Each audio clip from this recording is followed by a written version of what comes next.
What it is, YouTube, you know what it is. It's your boy, the Moose.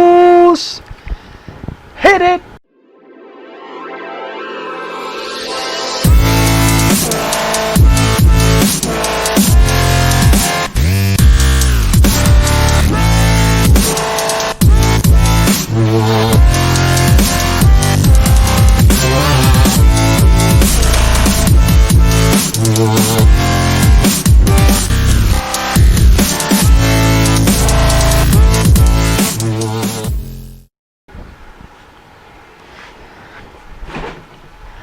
Alright, now check this out, man. These little bad boys here, I'm going to talk about something really cool.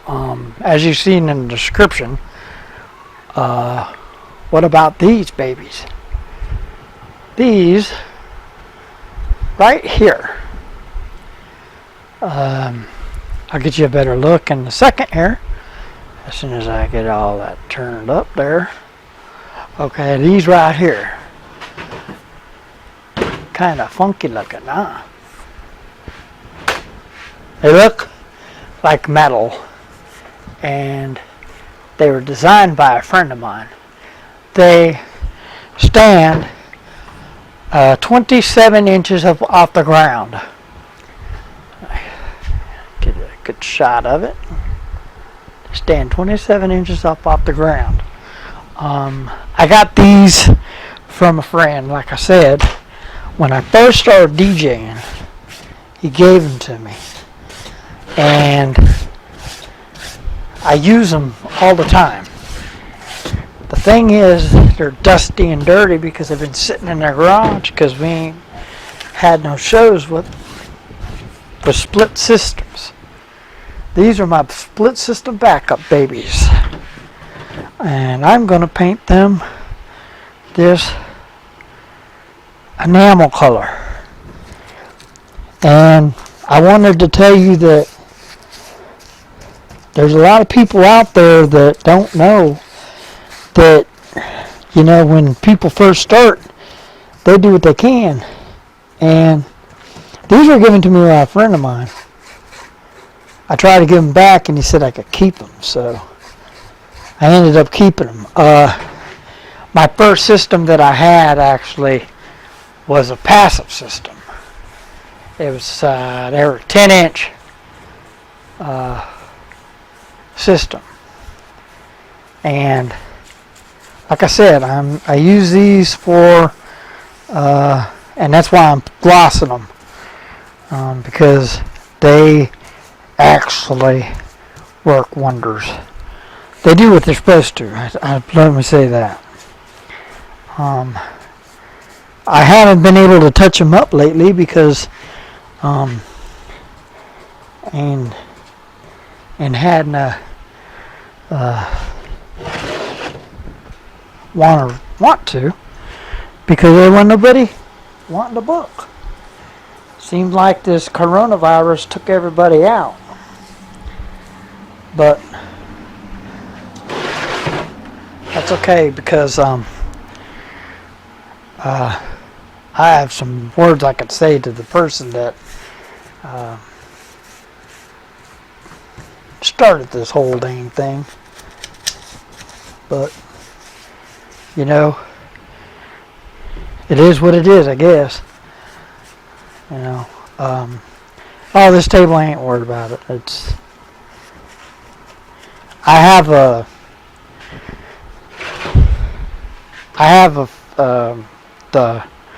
cover to go over the table, so if I need to use the table, which I'm probably not going to, since I got the new table I got there, and usually if I do go to a gig where they require a table, they usually have one for me. So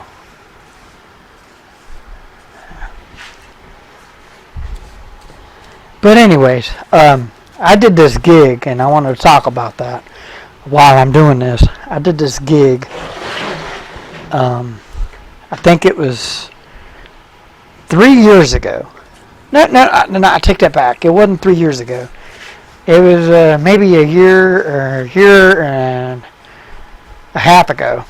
I did this gig And it was this young boy. He was turning 16, and he wanted to have his brother and mother wanted to give him something. They had came over here from New Orleans from Katrina, and they didn't have much at the time when they first came over here. But the mother started working and everything else, and so did the brother. And the brother was like, I think he was 25, and he wanted his brother to have an amazing 16th birthday. So him and his mother, they hired me to DJ for them at this bar in Hutto, Texas. And I had this equipment. And when I got there, I set up and everything else. And I'd started now I had size 10s, passives. It's the Harbinger or whatever it is. I had those. I can't pronounce it. I had those in my arsenal. This is what I had at the beginning when I started out. And the club owner kept telling me to turn it down. The music they picked was something special because I couldn't find the music anywhere at the time. It had just blown up. Trap had just blown out of the water at that time. So it's like right when trap came and exploded. So I pretty much, I didn't know much about it. And I learned, let me say this, I learned so much about trap music in the 2 weeks that I did this gig. And I mean, I talk about, now I knew about the Amigos, so I was very familiar with the Amigos. So I got accustomed to that. So I knew kind of about it. I really didn't know where, but when I went to the places that I normally go to get music, and at the time I didn't know nothing about going to like record pools. I didn't know nothing about record pools. This is before YouTube now. Well, I knew about YouTube. I was using YouTube to get some music, but I didn't know about that there was creators on YouTube talking about DJing and talking about doing different things, and the kids didn't get into it just yet, so I really wasn't familiar until I ran into 3 creators at the time. My very first creator that I ran into was DJ Elixir. I ran into that DJ, and everything they were saying was right on time, because what happened is I didn't know about record pools, and they talked nothing about record pools. So that's all they talked about, and it was like the 5 best record pools, I think it was the name of the topic. And then I ran into another very good inspirational DJ J Book. I ran into him, and everything that he said was awesome. I mean, I couldn't replace anything that he said. And then I found DJ Unstoppable. Man, I'm going to tell you something. he is very, very wise. So I ran into him, and everything he was saying was smart. At the time, I didn't tie down anything or anything like that. So it was my first experience to tying stuff down, and I mean tying it down. This is the only one that doesn't. The other one is already done all around, and so I pretty much learned how to use zip ties on all my wire, and then I started carrying around the rag. I had a table thing. My wife made me one, and then she made me another one and made me a bunch. So I had like different colors. I didn't have black or white. I should have, but I didn't at the time because I didn't know that that was like the colors to get, you know. So pretty much, oh shoot, I pretty much, you know, as things went on, I started learning different things about why it's important to do this and why it's important to do that, and I pretty much got accustomed to it real quickly. And I can say this though, man, it's been a time since then.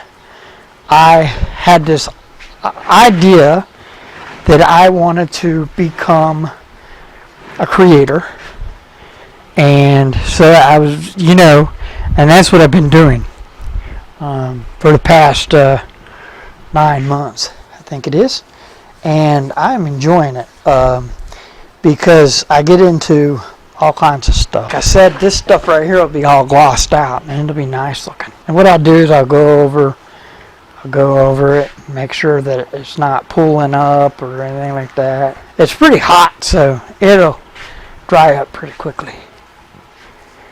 But I've been trying to get this stuff done so my gear will look pretty good when everything gets unquarantined. This quarantine, I tell you, man, is something else. It is something else. You know, you get so far and it's like you have to backpedal, and a lot of people don't like backpedaling. They don't like going backwards. They just went that way. They don't want to come back it. They surely don't. That's how it works, I guess, because people are too good to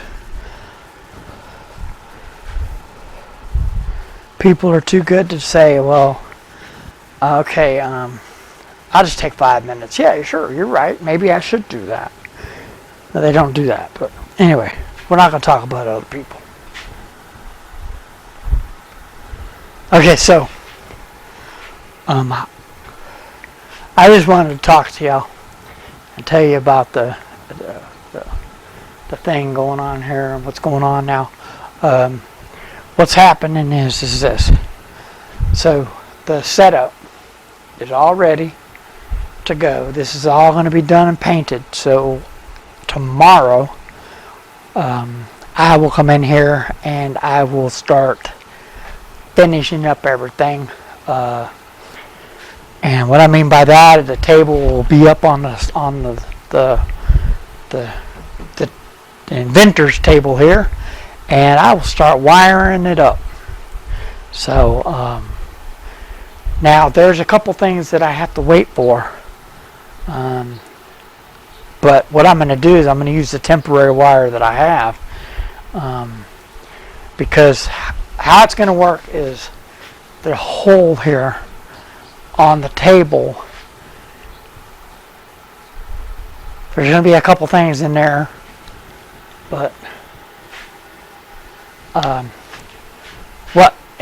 so what we're going to do is we're going to get the certain things that we got to get. The first things we're going to do is we're going to take the wiring from Okay, so the wires, the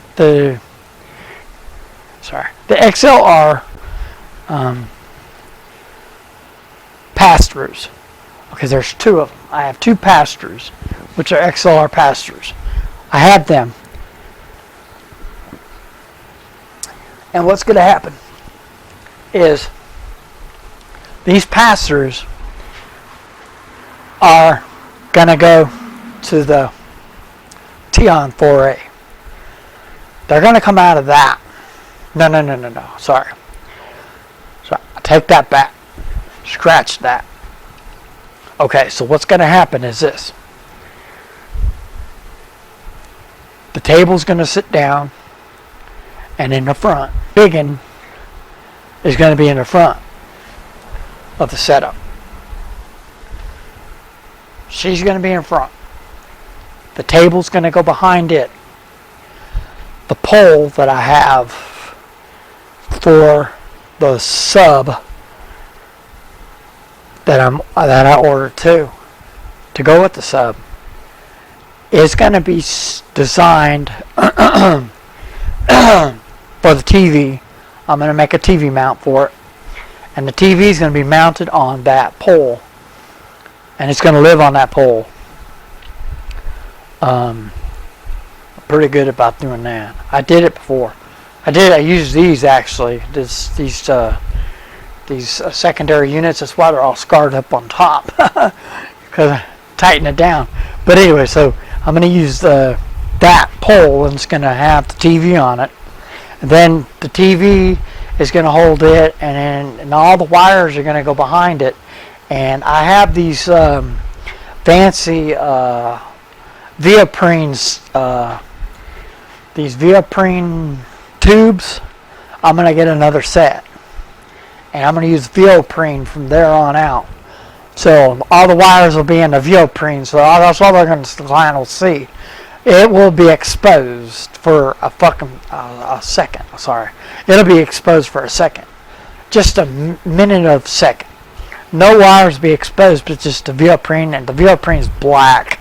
It's like $10 for a big chunk. So I'll get more. I got plenty. I think I'll just have to bust it out, and then it'll go through the Viaprine and go through the. You've seen the table. Well, it's going to go through, and what I'm going to do is I'm going to fix it. So I'm going to cover the holes on the thing. I'm going to cover the holes on the thing in the front. The facade. The wires are going to go to the table. Okay, so the sub wires are going to come from the Tion A4. The wires are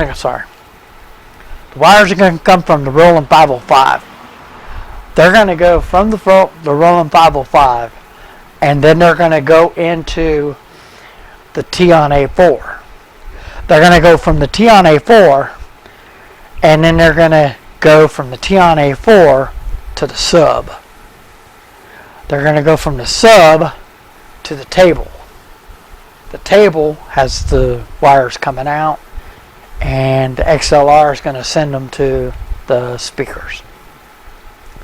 So you have to go through the sub, because what happens, that's what the pass-through does. The pass-through takes the information from the highs and the lows, and it splits it in half.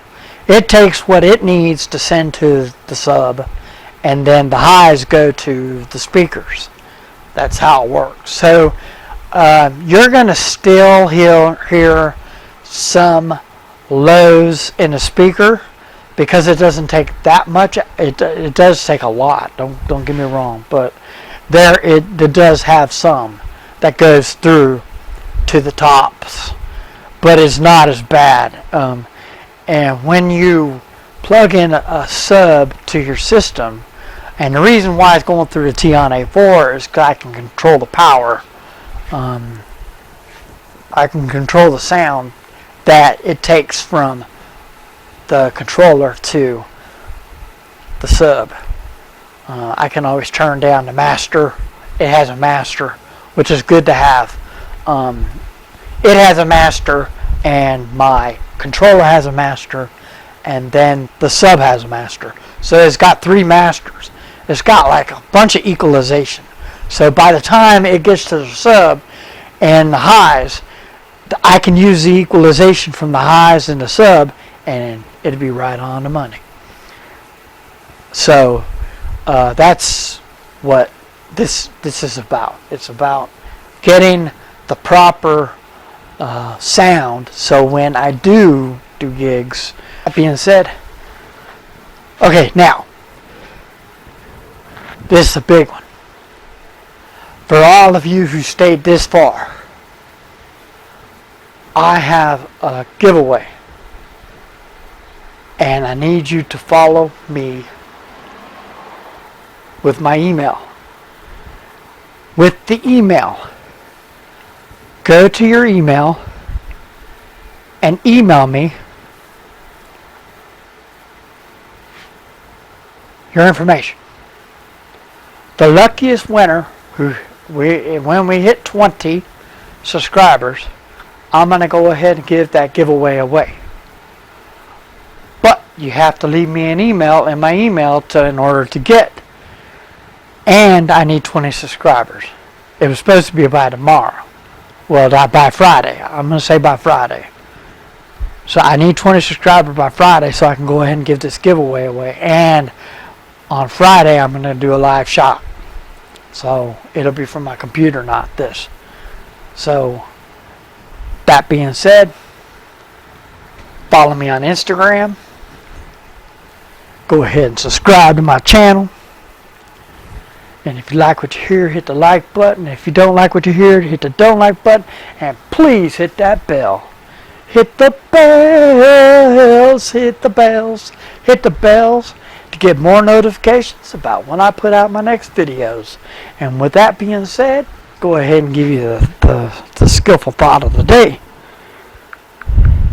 I read it to my wife this morning, and I kind of got it mixed up. But the quote from the day: don't tell people your dreams, show them. Peace.